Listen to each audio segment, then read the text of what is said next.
Silêncio! Silêncio! Silêncio no tribunal! Essa roupa aqui nem parece juiz. Um pau na mão. Quem que vai acreditar nisso? Não sei.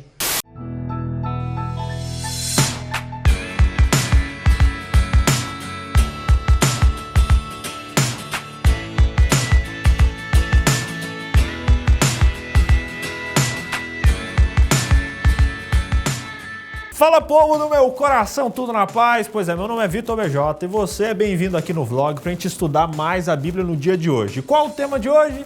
Justificação pela fé.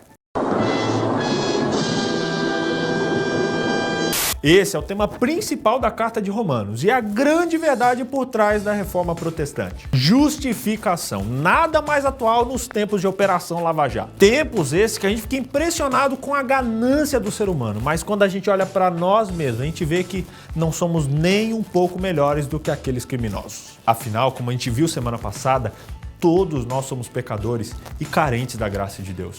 E aí entra a justificação.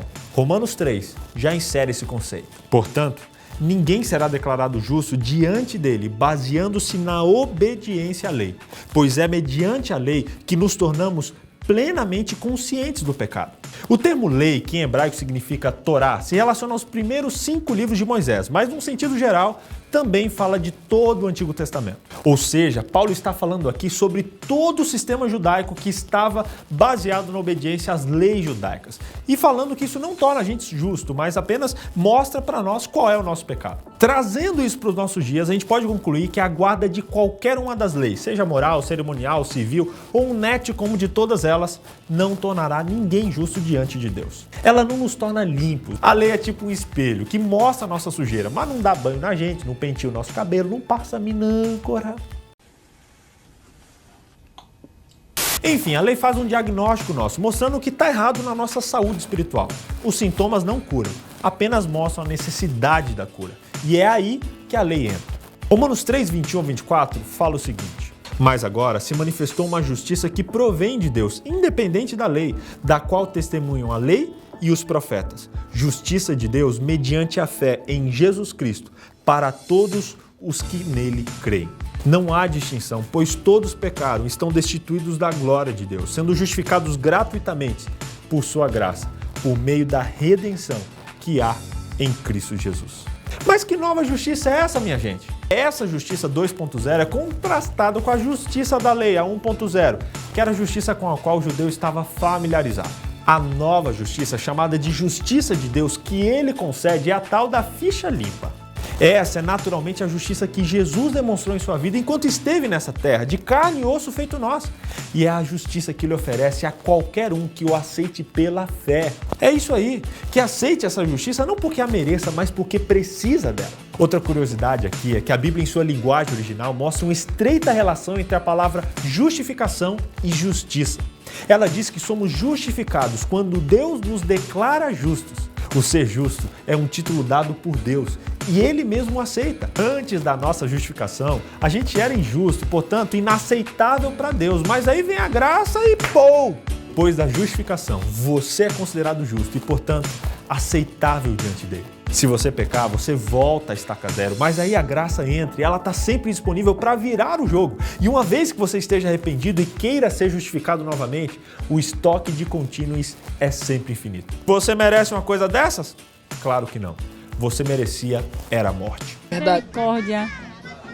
Essa é evangélica, eu. Chegamos agora em Romanos 3, verso 25, que diz o seguinte: Deus ofereceu como sacrifício para propiciação mediante a fé, pelo seu sangue, demonstrando a sua justiça. Nesse verso, Paulo usa uma palavra diferente, a palavra propiciação.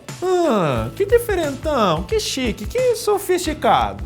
Propiciação é uma ação feita para obter perdão, que no caso do Antigo Testamento ocorria lá no santuário, através do sacrifício do cordeirinho, lembra? Isso significa então que por sua morte sacrificial, Jesus providenciou a propiciação, ou seja, nos concede o perdão e a chance da salvação. Rimou! O salário do pecado é a morte e por isso Jesus morreu no nosso lugar, nos concedendo o perdão dos nossos pecados. Que notícia boa! Jesus morreu por nós! Como é que você se sente depois de uma declaração dessas? Eu tô me sentindo adorável. No verso 27, Paulo mesmo diz: onde está então o motivo de vanglória? É excluído. Baseado em quê? No princípio da obediência à lei? Não, mas no princípio da fé. Aqui nesse texto, Paulo está falando em bom português que a fé exclui o sentimento de ficar se achando. Quando nós somos justificados por Jesus, o crédito claramente pertence a Ele, que justificou o pecador. E Deus não se acha, galera. Deus é. Deu para entender? E para aqueles que estão se achando que se não comerem X, não ouvirem Y, não irem prazer, fica o convite. Seja menos, seja menos. Mas você tá brava? Não, querida, não tô brava. A questão é a seguinte. Chegamos então ao verso 28 que diz o seguinte: pois sustentamos que o homem é justificado pela fé, independente da obediência à lei. No sentido histórico aqui, Paulo estava dizendo que por mais que um judeu tentasse viver ali naquele sistema das leis judaicas, ele não poderia ser justificado por isso. Ele só seria justificado se aceitasse Jesus Cristo como o Messias. Humildade deve estar no começo e no fim da obediência. Afinal, as obras da lei não podem apagar o nosso histórico de pecados. Obediência não limpa a sua ficha suja anterior.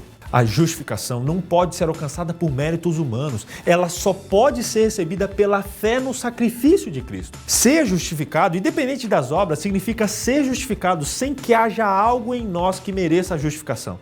Lindo, né? Mas espera aí. Infelizmente, muitos cristãos têm entendido mal esse texto do verso 28. Dizem por aí que tudo que tem que fazer é crer e deu. Eles ignoram as obras e a obediência.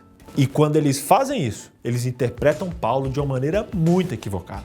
A ideia de Paulo aqui é que, embora a obediência à lei não seja o meio de justificação, a pessoa justificada pela fé busca como uma resposta natural obedecer à lei de Deus. A busca pela guarda da lei, embora impossível para o nosso estado de pecaminosidade, ela acontece naturalmente depois que eu recebo a graça de Cristo. Eu amo tanto esse Jesus que me salvou que naturalmente eu vou querer ser igual a Ele. Nós chamamos isso de santificação. Mas isso aí é tema para outro dia.